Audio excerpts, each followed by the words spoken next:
Do you want to buy a home or have an affordable apartment in the city? Well, tough luck. Across the continent, European cities are faced with exorbitant rental and housing prices, skyrocketing construction costs, and an overall housing shortage.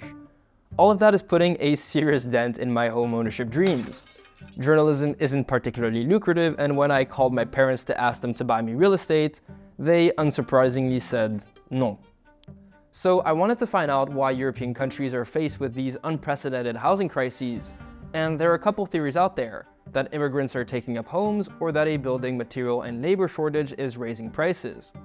And while there's some pretty interesting videos out there talking about rental policies and the economics of housing crises, as I've come to understand it, it's way deeper than that. It's about demographics. So I dove into the origins of Europe's housing crisis before I could start taking a look at the ways we might be able to tackle it. And I did all of this to find out if there's hope for my and maybe your home ownership dream. To understand Europe's housing crises, we have to admit that housing is first and foremost a demographic issue, and that housing needs match up closely with how many people are and where they live. And that's why we can say that there is a demographic origin to Europe's housing crises, because when we look to housing construction in most European countries, it peaks with the baby boomer generation. As European countries rebuilt after the Second World War and needed to house all the new families and large amounts of children, the need for new homes skyrocketed. But with the private sector unable to keep up with huge demand and a housing shortage, European governments intervened in the housing market. The result was a massive expansion of social housing programs to help young people and families as well as lower income groups get a home.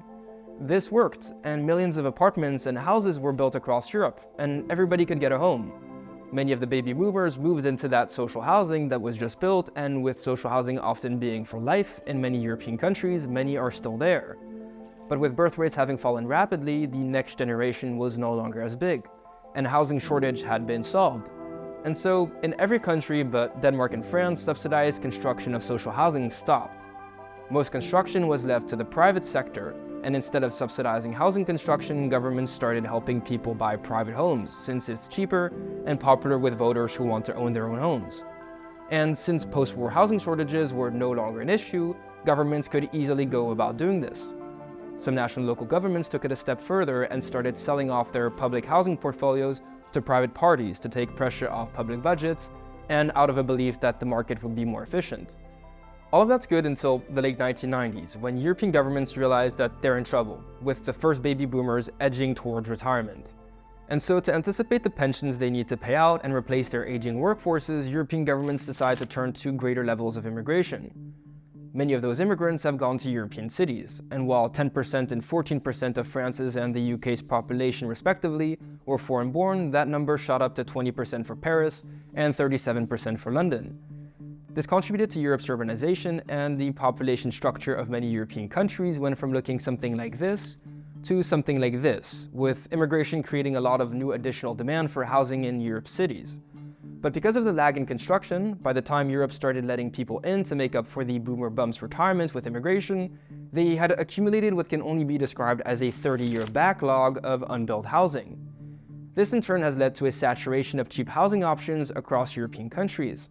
This really shouldn't come as a surprise. Immigrants to Europe have mostly been low-skilled laborers at the bottom of the income ladder, and therefore they're more likely to qualify for this social housing or to go for cheaper private housing. And it's something that has only been accentuated since 2015 with the latest wave of immigration to Europe.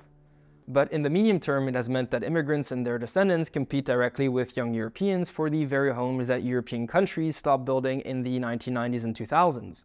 When we look at the data, immigrants to France and their descendants were twice as likely to live in social housing compared with natives, a number that's even higher for non-European migrants. And in the Netherlands and Sweden, that number was 31% and 30% respectively as of 2015. According to the study by Umut Ünal, Bernd Hayo, and Izzy Lerol, looking into the impact of immigration on housing, most of the increase in rents in Germany were concentrated in the 25% cheapest homes. And so the question rightly becomes, why aren't we building more houses to respond to this unprecedented increase in housing demand? Well, back in the 1950s through to the 1980s, European countries were building large amounts of social housing, which enabled them to house a large part of their working class population, as well as offer cheap options to young people looking to start families. And in a lot of ways, immigrants occupy the same place within society, but that also means that similarly to working class populations of the past, and as the data has shown, they will end up living in older, low-quality private housing or social housing where available. And that also means that they're unlikely to be able to be drivers of home construction, being too poor to buy a home or rent newly built private apartments. I wanted to back up this claim with some harder evidence, but the expert I asked about the possibility for low-income immigrants to drive housing construction said that we would need data sets over the course of 40 to 50 years to answer this question from a scientific perspective. And so it's a question that I have to leave half unanswered for now, even though I have a very strong hunch. But while there's unprecedented demand, building new homes has never been more difficult due to a construction and material shortage, especially since the start of the war in Ukraine, which drove up prices of goods like steel and cement, and a labor shortage in the construction industry due to the retiring baby boomer generation. And on top of these aspects, building new homes has never been more difficult or expensive. Higher interest rates have made it more difficult for people to afford mortgages and added insecurity to the construction sector. On top of this, it's notoriously difficult to get things built in European cities. Paris, for example, has a ban on high-rises, and the tech champion ASML has struggled to get new housing projects approved to house its workers. Cities like Berlin are notoriously bad at delivering construction permits, which means that there are many constraints on housing construction in general. In the UK, the British NIMBY movement has made it nearly impossible for new housing developments to be built across the country. And it's this combined lack of supply driven by material shortages and regulatory barriers and sky-high demand driven primarily by immigration that has pushed up European home prices and rental prices to new highs. So now the real question, how do we get out of this? Well, there are a couple of avenues forward which both the EU and individual countries are exploring. And the first would be to redevelop social housing. The Dutch government, for example, cut taxes for its social housing corporations by 1.7 billion. Increasing the investment opportunity into social housing. But high levels of government debt mean that governments might not be able to afford it. And if we're honest here, building taxpayer-subsidized social housing for immigrants isn't exactly a vote winner. Therefore, another option might be to strengthen the private housing market. France's Loi Pinel, for example, gave tax breaks to housing constructions for rental purposes and contributed to building an additional 724,000 homes between 1999 and 2018.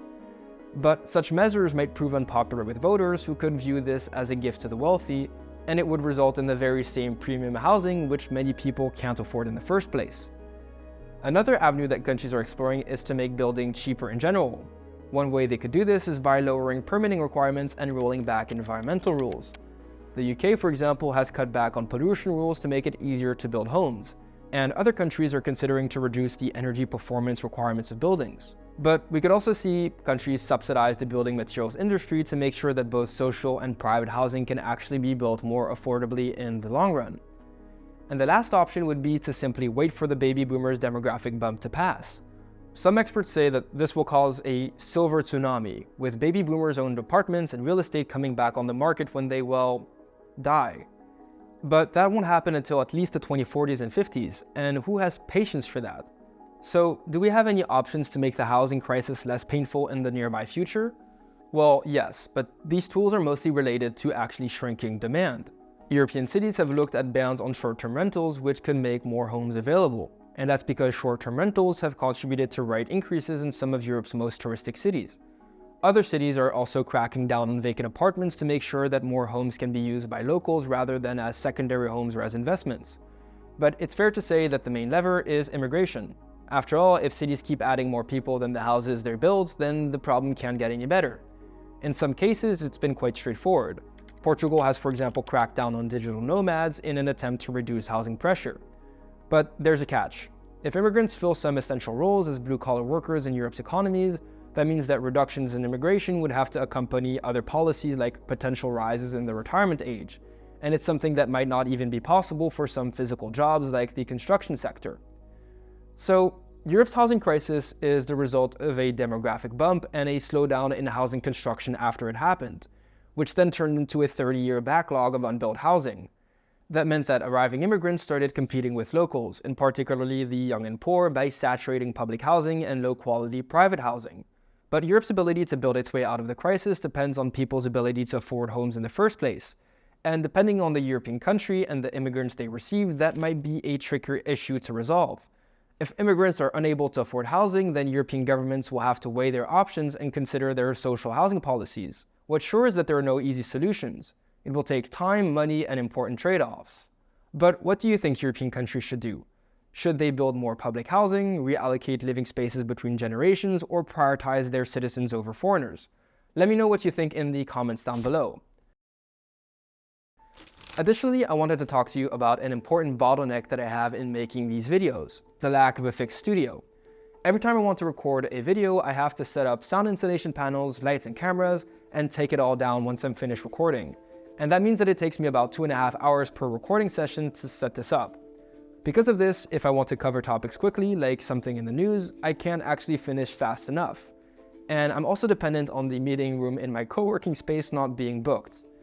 It also means that I have to resort to sticking stuff on walls with tape in order to make the image for you seem a little less boring. So to speed up my process and make your watching experience more enjoyable, one of my goals for the upcoming couple of months is to be able to rent out an office space where I can actually build a studio. I estimate that where I am, I would need about 700 euros a month to be able to afford that. And since this is quite an important fixed monthly cost, I'd also like to be able to rely on fixed monthly income to take this step. And that's why over the past couple of videos, I've mentioned a Patreon crowdfunding campaign where I would need about 180 of the lowest €3 tier in order to make this happen. Patreon now gives access to the exclusive Into Europe Discord server where I actively answer questions and post the occasional meme. So if you'd like to support the channel and more work like this one, then go check out the Into Europe Patreon.